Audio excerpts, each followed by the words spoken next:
ओम नमः सिद्धेभ्यः। ओम नमः सिद्धेभ्यः। ओम नमः सिद्धेभ्यः। नमो अरिहन्ताणं नमो सिद्धाणं नमो आयिरीयाणं नमो उवज्जायाणं नमो लोये सव्वसाहूणम्। बोलिए पंच परमेष्ठी भगवान की जय। द्वादशांग जनवाणी माता की जय। संत शिरोमणि 108 आचार्य गुरुवर विद्यासागर जी महाराज की जय। परम पूज्य निर्यापक मुनि मुनिपंगव 108 गुरुवर श्री सुधासागर जी महाराज की जय। समस्त मुनि संघ की जय। अहिंसामय विश्व धर्म की जय। द्वादश वर्षीय श्रवण संस्कृति स्वाध्याय पाठ्यक्रम में उपस्थित आप सभी महानुभावों का मैं हार्दिक अभिनंदन और स्वागत करता हूं। हम सभी यहाँ पर अभी प्रथम वर्षीय पाठ्यक्रम का स्वाध्याय कर रहे हैं, जिसमें इससे पूर्व श्रवण संस्कृति सिद्धांत प्रवेशिका भाग 1 और भाग 2 का स्वाध्याय हम कर चुके हैं। अभी हम श्रवण संस्कृति सिद्धांत प्रवेशिका भाग 3 का स्वाध्याय कर रहे हैं, जिसमें खंड अ के अंतर्गत आज हम तीसरा पाठ तीर्थंकर पार्श्वनाथ नामक जो पाठ है उसका स्वाध्याय यहाँ पर करेंगे। जैसा कि आप सबको विदित है, हमारे अभी जैन धर्म में इस युग में 24 तीर्थंकर हुए हैं। भगवान आदिनाथ से लेकर के भगवान महावीर स्वामी तक कुल 24 तीर्थंकर हुए हैं, जिसमें 23वें तीर्थंकर पार्श्वनाथ भगवान हुए हैं। आज की कक्षा में हम भगवान पार्श्वनाथ स्वामी के जीवन चरित्र के बारे में थोड़ा प्रकाश डालेंगे, उनके जीवन चरित्र को थोड़ा जानेंगे, समझेंगे और जानना जरूरी भी है। कहते हैं 24 तीर्थंकरों में यदि सर्वाधिक उपसर्ग सहन करके यदि कोई तीर्थंकर बने हैं तो वो हैं भगवान पार्श्वनाथ स्वामी। इसलिए सर्वाधिक भारतवर्ष में सर्वाधिक यदि कोई अतिशय क्षेत्र या अधिक से अधिक मंदिरों में मूल नायक प्राप्त होते हैं तो वो तीर्थंकर पार्श्वनाथ स्वामी के प्राप्त होते हैं। तो हमें ऐसे प्रसिद्ध तीर्थंकर पार्श्वनाथ स्वामी के जीवन के बारे में अवश्य जानना चाहिए। इसी भाव से आज का यह पाठ तीसरा हम यहाँ पर प्रारंभ कर रहे हैं। मैं अपना पाठ प्रारंभ करूं उससे पूर्व भगवान पार्श्वनाथ के 10 भवों पर एक छोटा सा दृष्टिक्षेप करना चाहता हूं, आपका ध्यान आकर्षित करना चाहता हूं। भगवान पार्श्वनाथ स्वामी के 10 भवों की बात यद्यपि हम अभी पाठ में भी पढ़ेंगे, लेकिन कैसे एक 10 भव हुए हैं वो एक संक्षिप्त इस स्लाइड्स के माध्यम से आपको बताना चाहूंगा। तीर्थंकर पार्श्वनाथ और कमठ मरण कैसे हुआ इस बारे में। पहला भव मरुभूति और कमठ का जीव कमठ था। कमठ ने शिला गिराई जिससे मरुभूति का मरण हो गया, बाद में जाकर के कमठ का भी मरण हो गया। मरुभूति का मरण हुआ तो दूसरा भव उनका वज्रघोष हाथी है ना, अर्थात मनुष्य से तिर्यंच पर्याय को प्राप्त हुए। और कमठ जो था वो भी मनुष्य से तिर्यंच पर्याय को कुक्कुट नामक सर्प बना। बाद में सर्प के द्वारा डस लिए जाने से, अर्थात सर्प ने हाथी को डस लिया तो हाथी तो अच्छे भाव से नमोकार मंत्र का स्मरण करने से देव हुआ, लेकिन सर्प मर करके नरक को प्राप्त हुआ। फिर देव से चय करके रश्मि वेग करके राजा बने। मरुभूति का जीव राजा बना और कमठ का जीव फिर एक भयंकर अजगर बना। बाद में अजगर ने उस राजा को निगल लिया। अजगर के निगल जाने से फिर वो शांत परिणामी होने से वह जीव तो वापस स्वर्ग को गया और अजगर अपने खराब परिणाम के कारण नरक को प्राप्त हुआ 5वें भव में। छठा भव आता है वज्रनाभि चक्रवर्ती, अर्थात जो देव थे वो च्युत होकर के नीचे आते हैं तो वज्रनाभि चक्रवर्ती बनते हैं। वहीं कमठ का जीव भील बनता है, कुरंग नामक भील बनता है। फिर से यहाँ पर भी भील के बाण से वज्रनाभि चक्रवर्ती का मरण हो जाता है। अच्छे परिणामों से यह चक्रवर्ती ग्रैवेक में जन्म लेते हैं सातवां भाव उनका देव पर्याय अहमिंद्र ग्रैवेक बनते हैं, 9 ग्रैवेक में मध्यम ग्रैवेक, और यह भील मर करके सप्तम नरक को प्राप्त होता है। यहाँ पर आयु पूर्ण करके ही जीव अपने च्युत होते हैं। फिर 8वां भाव ग्रैवेक से च्युत होकर के आनंद नाम के मंडलेश्वर हुए, एक राजा हुए मरुभूति का जीव, और कमठ का जीव जो है वो सिंह अर्थात शेर हुए। सिंह ने राजा को खा लिया, दोनों का मरण हुआ। शांत परिणाम से मरण होने के कारण यह प्राणत नामक 16वें स्वर्ग में यह जीव गया, और सिंह जो था वो मर करके नरक गति को प्राप्त हुआ। 9वां भाव इनका एक का देव और दूसरे का नरक बना। आयु पूर्ण करने के बाद फिर वहां से चय करके 10वां भाव जो बना था मरुभूति का 10वां भाव पारशनाथ का, और कमठ का 10वां भाव ज्योतिर्लोक देव का नीच देव वह बना, जिसने पारशनाथ भगवान के ऊपर उपसर्ग किया था। ये ज्योतिर्लोक के देव थे, है ना। कई लोग कहते हैं पारशनाथ भगवान के ऊपर कमठ ने उपसर्ग किया, वस्तुतः कमठ ने उपसर्ग नहीं किया। कमठ का जीव जो 10वें भाव में अभी ज्योतिर्लोक का देव है ना, ज्योतिषी देव है, ऐसे नीच देव ने वहां पर उपसर्ग किया था। हम देख रहे हैं तीर्थंकर पारशनाथ का जीव और कमठ का जीव। पारशनाथ का जीव है ना अच्छी अच्छी पर्याय को प्राप्त होता रहा, और कमठ का जीव अधोधो गति और खराब खराब पर्याय को प्राप्त करता रहा। तो एक तरफा युद्ध मतलब कषाय होने की वजह से कैसी कैसी स्थितियां यहाँ पर बनती है, ये एक सामान्य 10 भवों से बैर चला आ रहा था। इस बात को बताने के लिए मैंने ये आपके सामने रखा। अब हम कथा के माध्यम से तीर्थंकर पारशनाथ और कमठ की चर्चा या उनके चरित्र के बारे में अब यहाँ पर हम विस्तार से समझते हैं। तो आइए प्रारंभ करते हैं कथा। तीर्थंकर पारशनाथ पोदनपुर के राजा अरविंद के कमठ और मरुभूति नामक 2 मंत्री थे। ये दोनों सगे भाई होकर भी विष और अमृत के समान बिल्कुल स्वभाव से भिन्न थे। एक समय राज्य कार्य से मरुभूति बाहर गया था। उस समय कमठ ने मरुभूति की स्त्री के साथ व्यभिचार का प्रयास किया। परिणाम स्वरूप राजा अरविंद ने है ना कमठ को दंडित कर देश से निकाल दिया।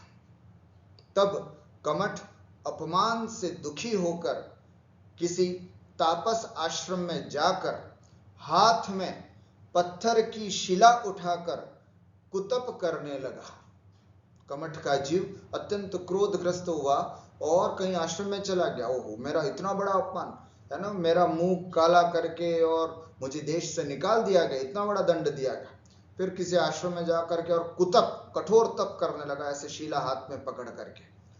इधर पारशनाथ के जीव को अर्थात मरुभूति को पता चला कि भाई को इतना बड़ा सजा मिल गई है, और वो भी मेरे कारण, मेरी पत्नी के कारण जाकर के क्षमा याचना आदि करते हैं। देखो, कमठ ने क्षमा याचना करने के लिए वो मरुभूति का जीव जो है वो पारशनाथ मरुभूति का जीव जो है वो कमठ के पास जाता है, उनके पैरों में पड़ता और गिड़गिड़ाता है कि भैया मुझे क्षमा कर दो, मुझे मेरी वजह से, मेरी स्त्री की वजह से आपको इतनी बड़ी सजा मिली है, आप वापस घर चलिएगा, मैं आपको वापस लेने के लिए आया हूँ।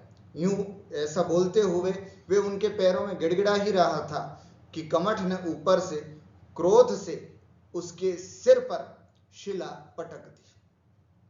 मरुभूति मर करके हाथी हुआ, है ना। और एक दिन, अब आगे क्या हुआ देखिए, एक दिन राजा अरविंद, वही राजा है ना जिसके बारे में अभी मैंने आपको बताया, राजा अरविंद मुनि होकर संग सहित यात्रा पर जा रहे थे। तो मार्ग में उपद्रव करता हुआ हाथी वहां पर आया और उसे मुनिराज को देखते ही जाति स्मरण हो गया। ये वही मरुभूति का जीव हाथी था जिसको मुनिराज को देखते ही जाति स्मरण हो गया, जिसके कारण वो शांत हो गया। मुनिराज को देखते ही शांत परिणामी हो गया। मुनिराज के उपदेश से उसने सम्यक्त्व और पंचाणु व्रत ग्रहण कर लिए। सबसे पहले इस जीव ने 5 अणुव्रतों को यहां पर ग्रहण किया था। एक दिन वह सूखे पत्ते खाकर नदी में पानी पीने गया। और वहां कीचड़ में फंस गया। कौन? वह हाथी, मरुभूति का जीव हाथी, है ना, कीचड़ में गया और फंस गया। तब पूर्व स्मरण से कमठ का जीव जो सर्प बना था उसने उसे काट लिया। तब हाथी नमोकार मंत्र का स्मरण करते हुए मरकर देव बना और सर्प मर करके नरक गया। हाथी का जीव देव पर्याय से, अब हाथी का जीव देव गति में गया, देव पर्याय से चय करके रश्मि वेग राजा हुआ, रश्मि वेग नाम का राजा हुआ और पुनः मुनि होकर स्वर्ग को प्राप्त हुआ, है ना। हाथी देव हुआ, देव से राजा हुआ, राजा से फिर मुनि दीक्षा लेकर के स्वर्ग गया, पुनः वहां से, है ना, वहां से आकर वज्रनाभि चक्रवर्ती हुआ, पुनः दीक्षा ली, है ना, उन्होंने दीक्षा ली। तब भील जो कमठ का जीव था उसने उन पर उपसर्ग किया। वज्रनाभि चक्रवर्ती का जीव जो उपसर्ग को सहन करके समता परिणाम से अच्छी गति को प्राप्त होकर के ग्रैवेक में अहमिंद्र पद को प्राप्त हुआ, वहां से, है ना, पद को प्राप्त हुआ और फिर उस नवग्रैवेक से आकर आनंद नामक मंडलेश्वर राजा हुआ, है ना। मंडलेश्वर राजा को बोलते हैं आनंद नाम के राजा। पुनः जन दीक्षा लेकर 16 कारण भावनाओं के भाने से तीर्थंकर प्रकृति का बंध किया, है ना। हमें यह ध्यान होना चाहिए कि तीर्थंकर पारसनाथ के जीव ने कौन से भव में तीर्थंकर प्रकृति का बंध किया, तो हमें ध्यान होना चाहिए आनंद मंडलेश्वर राजा जब थे उस समय उन्होंने दीक्षा लेकर के 16 कारण भावनाओं को भा करके तीर्थंकर प्रकृति का बंध किया और समाधि पूर्वक मरण करके 16वें स्वर्ग में इंद्र पद को प्राप्त किया। इस तरह से वह जो आनंद नाम का राजा था वह समाधि पूर्वक मुनि दीक्षा लेकर के समाधि पूर्वक मरण करके 16वां स्वर्ग जो प्राणत स्वर्ग है वहां जाकर के इंद्र पद को प्राप्त किया।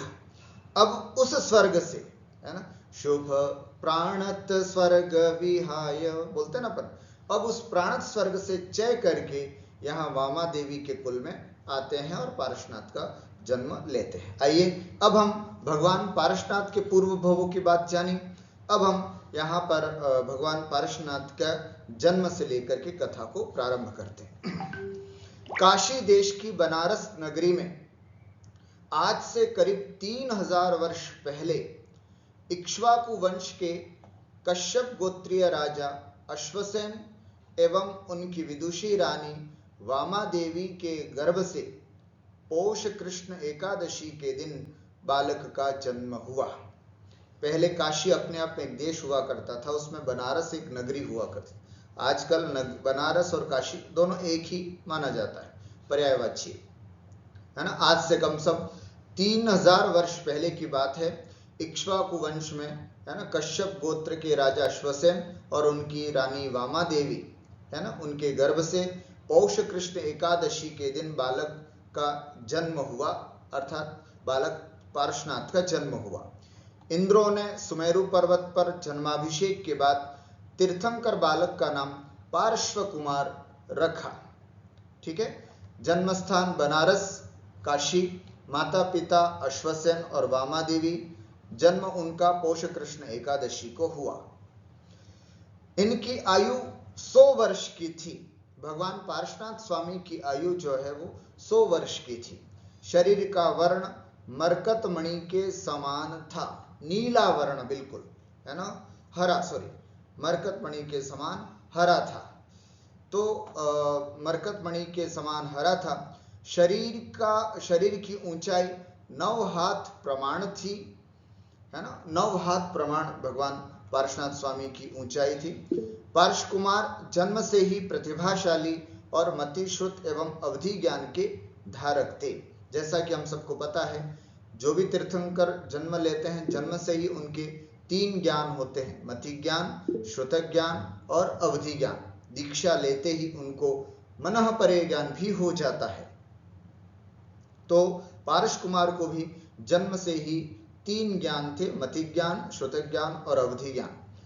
वे अनेक शुभ लक्षणों के धनी, अतुल्य बल से युक्त, आकर्षक व्यक्तित्व वाले बालक थे। होना भी स्वाभाविक है। पिछली कक्षा में हमने देखा था अरिहंत परमेष्ठी के 46 मूल गुण, जिसमें जन्म के 10 अतिशय, तो जन्म के 10 अतिशय में ये भी सब पढ़ा था कि अतुल्य बल के धारी, है ना, 1008 लक्षणों से युक्त। तो ये सब उस बालक में भी, तीर्थंकर बालक में भी होना स्वाभाविक था, इसलिए उनका व्यक्तित्व बड़ा आकर्षक था। एक दिन प्रातः काल वे अपने साथियों के साथ घूमने जा रहे थे। रास्ते में उन्होंने देखा कि उनके नाना साधु वेश में पंचाग्नि तप रहे थे। पंचाग्नि तप क्या होता है? चारों तरफ अग्नि जला करके, है ना, एक पीछे 2, इधर 3 और इधर 4, चारों तरफ अग्नि जला करके, और ज्येष्ठ माह की गर्मी में सूरज के सामने मुंह करके, है ना, और तप को तपना, इसको बोलते हैं पंचाग्नि तप। उनके नाना थे रिश्ते में पार्श कुमार के, वे पंचाग्नि तप रहे थे। पार्श कुमार ने कहा कि इनमें नाग युगल जल रहे हैं, अर्थात नाग नागिन का जोड़ा जो है वो जल रहा है। ये पार्श कुमार ने कैसे जान लिया? क्योंकि उनको अवधि ज्ञान था। तो अवधि ज्ञान से उन्होंने जान लिया कि इसमें नाग नागिन का जोड़ा जल रहा है। तो उनको बड़ा गुस्सा आया। उन्होंने क्रोध के आवेश में लकड़ी चीर डाली। तू कैसी अनर्गलर बात करता है, मेरे इसमें कहाँ नाग का जोड़ा है ना। उसने जोर से लकड़ी को चीर डाला। उसमें से एक सर्प युगल निकला जो अध जला तड़फ रहा था। अब क्योंकि जलने से आधा जला हो गया था, बेचारा तड़फ रहा था, है ना। पार्श कुमार के उपदेश के प्रभाव से वह सर्प युगल धर्मेंद्र और पद्मावती हुआ, है ना। जब उस नाग नागिन के जोड़े को उपदेश दिया, कहीं कहीं पर नमोकार मंत्र सुनाया, ऐसा भी प्राप्त होता है। तो जब उनको समाधि मतलब अच्छी तरह से मरण करा हुआ, तो वे आगे जाकर के देव पर्याय को प्राप्त हुए, जो कि आगे धर्मेंद्र और पद्मावती हुए। यह तापसी मरकर संवर नामक ज्योतिषी देव हुआ। यही तापसी, है ना, कमठ का जीव था ये, है ना। यही मर करके फिर ज्योतिषी देव हुआ, और जिसका नाम था, है ना, संवर नामक ज्योतिषी देव हुआ। युवा होने पर माता पिता के बहुत प्रयत्न करने पर भी पार्श कुमार ने विवाह नहीं किया। हम सब जानते हैं हमारे 24 तीर्थंकरों में 5 तीर्थंकर बाल ब्रह्मचारी थे, है ना, जिसमें पार्श्वनाथ भगवान भी बाल ब्रह्मचारी थे। इन्होंने भी विवाह नहीं किया, वे बाल ब्रह्मचारी ही रहे। एक दिन राजा अश्वसेन के पास अयोध्या का एक दूत आया, है ना। राजा अश्वसेन के पास अयोध्या से एक दूत आया। पार्श कुमार ने अयोध्या का हाल पूछा तो उसने ऋषभ आदि तीर्थंकरों का चरित्र सुनाया। आप अयोध्या की बात पूछते हैं? अयोध्या वो महान नगरी है जहां से भगवान आदिनाथ का जन्म हुआ। ऐसे करके उन्होंने पूरी बहुत सुंदर तरीके से अयोध्या की पूरी कहानी सुनाई। पार्श कुमार को ऋषभ आदि का चरित्र सुनने से वैराग्य हो गया, और उन्होंने 30 वर्ष की अवस्था में ही पौष कृष्ण एकादशी के दिन दिगंबर जन दीक्षा धारण कर ली। वैराग्य का कारण महापुरुषों के प्रसंग सुने, उससे वैराग्य हुआ। 30 वर्ष की उम्र में ही उन्होंने दीक्षा ले ली। दीक्षा की तिथि है वही पौष कृष्ण एकादशी, जो जन्म की तिथि है वही दीक्षा की तिथि यहाँ पर जानना चाहिए। फिर वे, पता ही हमें, तीर्थंकर जो भी होते हैं दीक्षा के बाद अखंड मौन धारण कर लेते हैं। यहाँ पर भी यही हुआ। वे अखंड मौन व्रत धारण कर आत्म साधना में लीन हो गए। एक बार वे ऐच्छत्र वन में ध्यानस्थ थे। ऐच्छत्र वन में ध्यानस्थ थे, ध्यान लगा रहे थे। ऊपर आकाश मार्ग से वही कमठ का जीव जो अभी संवर ज्योतिषी देव बना, वो जा रहा था। देव निकला।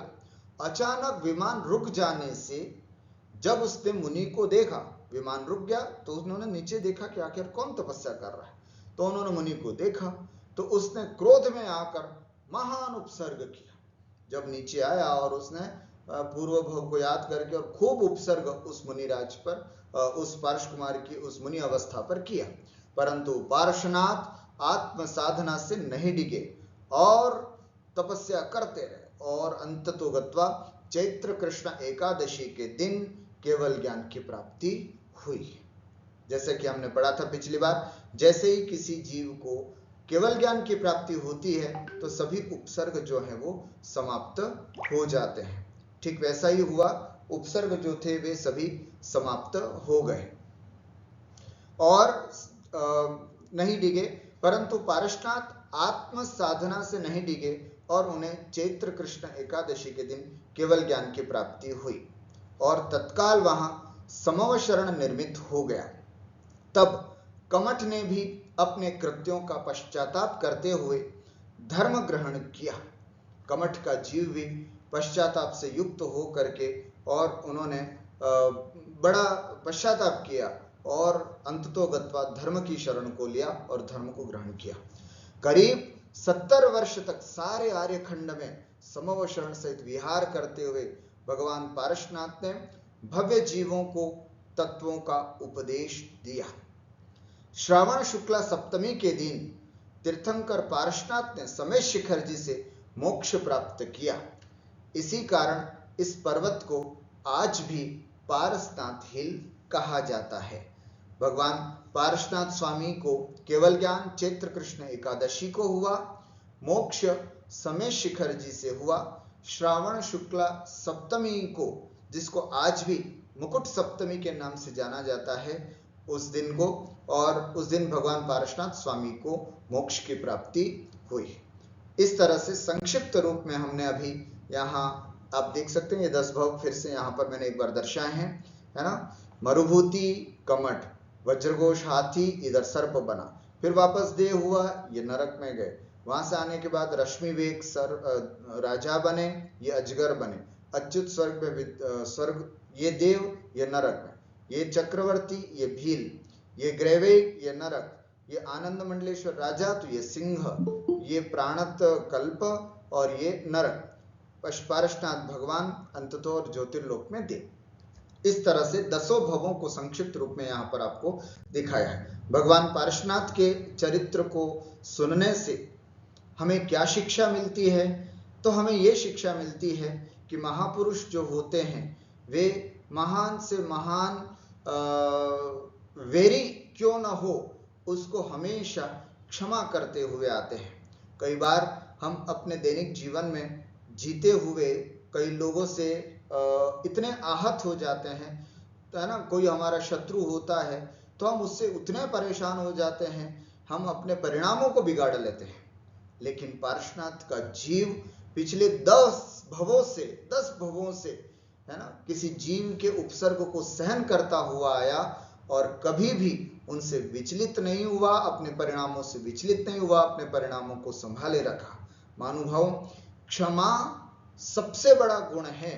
यदि हम किसी को क्षमा करते हैं तो इससे बड़ी और अच्छी बात नहीं हो सकती है। क्रोध से कई गुना अच्छा भाव क्षमा का होता है, इसलिए हमेशा क्षमा भाव को धारण करें और अपने परिणामों को अच्छे मार्ग पर लगाएं। निश्चित रूप से एक न एक दिन हम भी भगवान पारसनाथ की तरह अपनी आत्मा का कल्याण जरूर करेंगे। इसी भावना के साथ आज का यह पाठ मैं यहीं समाप्त करता हूँ।